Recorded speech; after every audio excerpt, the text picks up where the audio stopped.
for someone to own their own body and feel comfortable within their own body is taken away from you. It's an overall theme or reality for trans guys overall, that power, our ability to experience our own body and live in our own body the way we feel most free is taken away from us. That right is taken away from us. We can't choose to do that ourselves. We have to go through a third party. If the goal of anti-oppression movements is to create increased liberation, self-determination, and choice for people, then you'll know you're being successful when people can make those choices. I think that adults who are expressing concerns about young people taking hormones are worried that young people will regret their decisions, and I think that really misunderstands the real harms that come from denying people hormones that they are seeking. Our work at SRLP and from our allies and other organizations that do services to trans people is that when young people can't get hormone treatment because there are age bars at health clinics around who they'll give hormones to,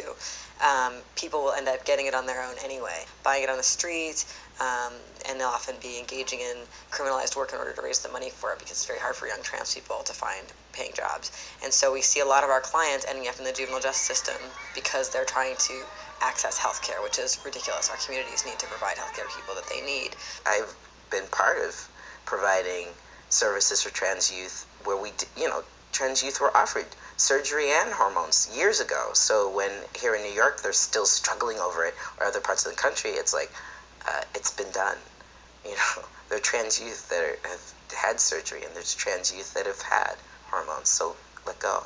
People are so afraid that trans people will regret this, but they're not worried about the dangerous consequences of denying the care. So is it worse for a trans person to engage in hormones and have some breast tissue or facial hair that they don't want later if, in the rare case they were to change their minds?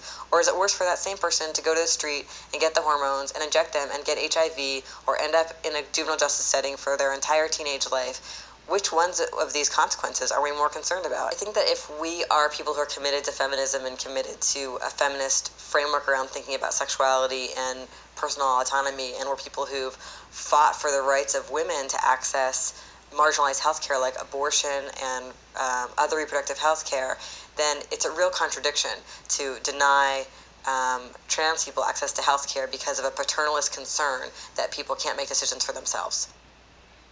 I really hesitate